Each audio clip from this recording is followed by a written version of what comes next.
యవనస్తులందరూ వినండి. మీ తల్లిదండ్రులు మిమ్మల్ని కన్నారండి, మిమ్మల్ని పెంచారు. మిమ్మల్ని పెంచడానికి పాసి పని చేశారో, వడ్డీలకు తెచ్చారో, అప్పులు పాలయ్యారో, ఎన్ని బాధలు పడి మిమ్మల్ని చదివిస్తున్నారో ఒకసారి జ్ఞాపకం చేసుకోండి. మీరు కాస్త రెక్కలు వచ్చినాక, పెద్ద అయినాక తల్లిదండ్రుల త్యాగాన్ని, వాళ్ళు పస్తుండి మిమ్మల్ని పెంచారని మర్చిపోవద్దు. ఈరోజు పిల్లల్ని చదివించడానికి కొంతమంది ఎన్ని బాధలు పడుతున్నారో తెలుసండి.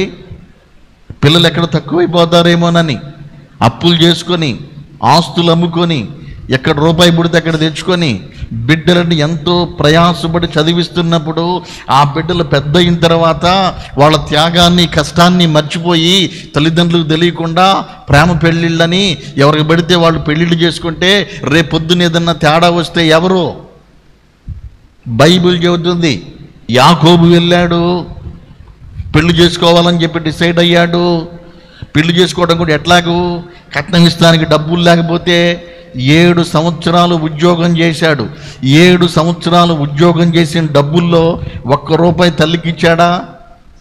₹1 తండ్రికి ఇచ్చాడా? 1 జత బట్టలు తల్లికి కొనిచ్చాడా?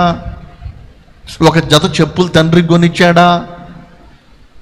అందుకని మీకు సంపాదన రాగానే, డబ్బులు సంపాదించడం నేర్చుకోగానే తల్లిదండ్రులను మర్చిపోకూడదు. నీ తల్లిదండ్రులను నువ్వు సన్మానించాలని బైబిల్ చెబుతుంది. తల్లిదండ్రులను గనక సరిగా చూడకపోతే ఈ రోజులు మీరు బాగుండొచ్చు, కానీ మీ యొక్క అంతిమ దినాలు, మీరు ముసలివాళ్ళు అయినాక భయంకరమైన శాపాలు వస్తాయి. అందుకని తల్లిని, తండ్రిని బాగా చూడాలండి. తల్లిదండ్రులని సన్మానించాలి, తల్లిదండ్రులను గౌరవించాలి, తల్లిదండ్రుల అనుమతి తీసుకోవాలి.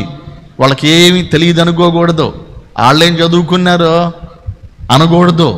వాళ్ళు చదువుకోకపోయినా తినకో ఎన్నో బాధలు పడి వాళ్ళు చినిగిపోయిన బట్టలు కట్టుకొని, వాళ్ళు పాత బట్టలు కట్టుకొని నీ కొత్త బట్టలు కొనిచ్చారు.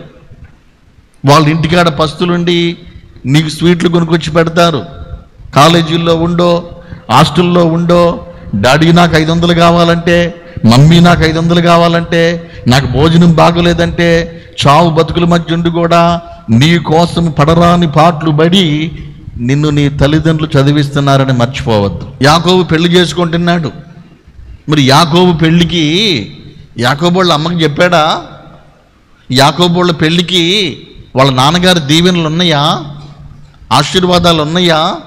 అనుమతి ఉందా? మరి ఎలా చేసుకుంటాడు?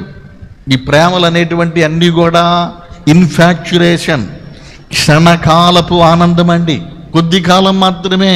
ఏ రోజుకైనా నీ తల్లి నిన్ను ప్రేమించిద్దండి, ఏ రోజుకైనా నీ తండ్రి నీ కోసం త్యాగం చేస్తాడు, కానీ లోకంలో ఎవరు ఏం చేయరు. కనుక దేవుని బిడ్డలారా, తల్లిదండ్రుల దీవెనలు అవసరము. చదువుకునే యవనస్తులకు కానీ, ఉద్యోగాలు చేసే పిల్లలకు కానీ నేను అందరికీ చెబుతున్నా, వినండి. తల్లిదండ్రుల మాట వినండి. తల్లిదండ్రులు ప్రాణాలు ఇస్తారు మీకోసం.